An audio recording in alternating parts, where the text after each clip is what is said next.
निडर आदमी, फियरलेस दोसे वाले का कमाल। वो एक घना जंगल था। वहां पर पानी का एक झरना रहता है। उसके बाजू में ही एक छोटा सा घर भी था। उस घर में गंगा बोलकर एक औरत और उसका लड़का सुंदर रह रहे थे। वो घर के आंगन में सब्जियां उगाते थे। वो उगाने के बाद उनको सुंदर ले जाकर बाजार में बेचकर पैसे कमाकर घर को लगने वाला पूरा सामान खरीद कर आता था। एक दिन रात में माँ और बेटे गहरी नींद में सो रहे थे।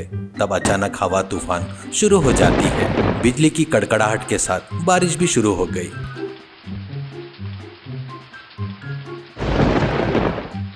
उस हवा से घर की खिड़कियां टक टक करके आवाज कर रहे थे।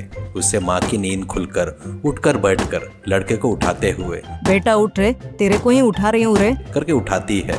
और वो, अरे माँ क्या है माँ, ऐसा कहते हुए उठकर बैठ जाता है। तब माँ, बेटा बारिश हो रही है, शायद वो खिड़कियाँ टक टक टकरा कर आवाज कर रहे हैं, तो मुझे डर लग रहा है बेटा, जाकर उसे बंद कर देना, ऐसा कहती है।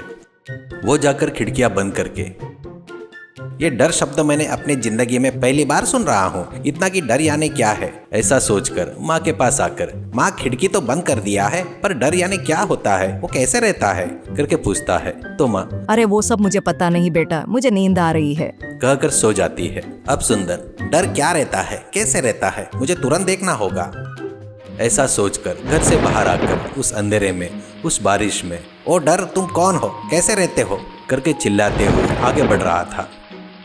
वो जाते जाते ऐसे एक घर के सामने आता है। उस घर के आगे एक औरत खड़ी थी। वो सुंदर को देखकर, आगे है क्या बेटा, झूले तक हाथ नहीं पहुँचने से जब से कोई आकर मदद करेगा करके राह देख रही थी।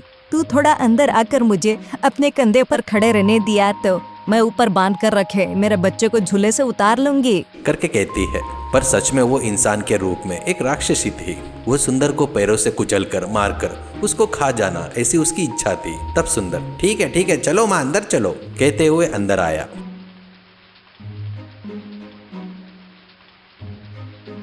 अंदर आकर देखे तो एक झूला ऊपर बंधा था। सुंदर को वो राक्षसी है करके पता नहीं रहने से उसको अपने कंधे पर चढ़ा लेता है। बस वो राक्षसी में बदलकर उसको पैरों से कुचलने लगती है। तो सुंदर को गुस्सा आकर उस राक्षसी को सिर के बल पटकता है जमीन पर।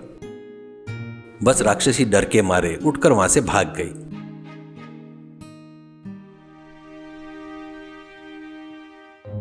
फिर सुंदर उस घर से बाहर आता है। तब सूर्योदय हो जाता है।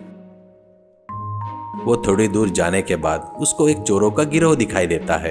तब उनका सरदार, ए कौन है रे तू, यहाँ पर चिड़िया भी उड़ने से डरती है, पुलिस भी यहाँ आने से घबराती है, ऐसे तू कौन है बगैर डरे यहाँ पे आ रहा है, करके कहता है। तो सुंदर, वो डर क्या है, कैसे रहता है, देखने के लिए ढूंढते हुए आ रहा हूँ, करके कहता है। वो सुनकर सभी चोर जोर जोर से ठहाके मारकर हंसने लगते हैं।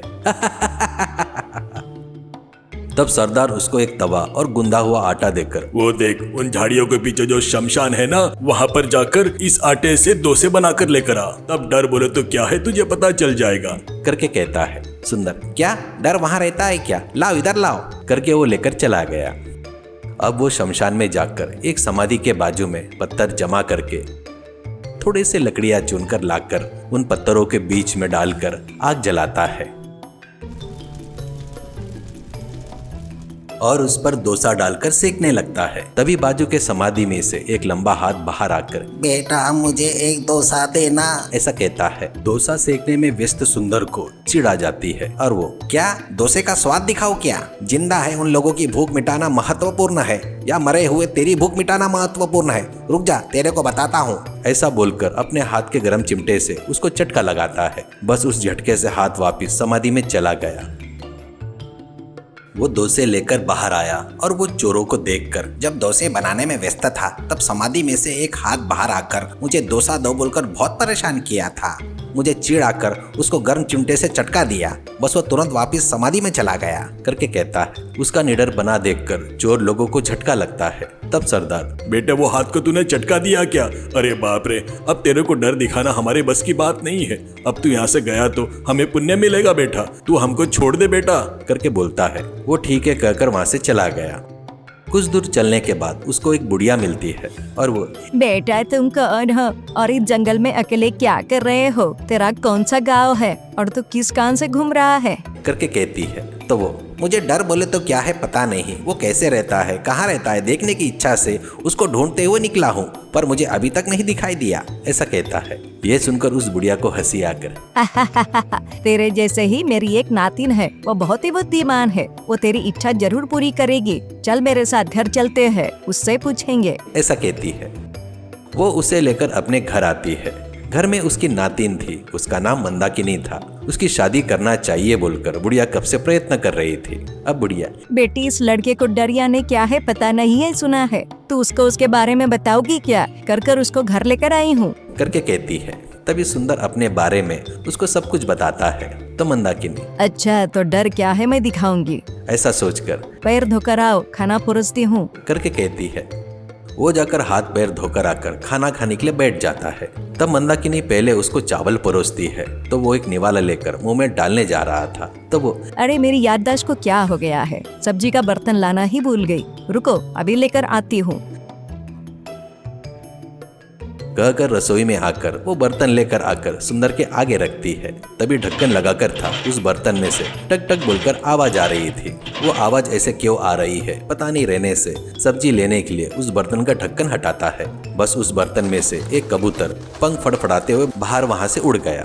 बस सुंदर घबराकर उछलकर पीछे की तरफ गिरता है। तब मंदाकिनी अब तू घबरा गया ना, वो देख उसी को कहते हैं डर। समझ में आया क्या डर बोले तो क्या है? करके कहती है। वो हाँ डर बोले तो क्या है अभी पता चल गया, मैं अब मेरी माँ के पास जाता हूँ, तुम लोग भी हमारे घर आकर वहाँ पर रहे तो मेरी माँ बहुत खुश होगी करके कहता है। तब बुढ़िया हमारे यहाँ कोई मर्द नहीं है तो तेरे साथ आकर तेरे घर में रहने में हमको क्या इतराज होगा बेटा? ऐसा कहती है।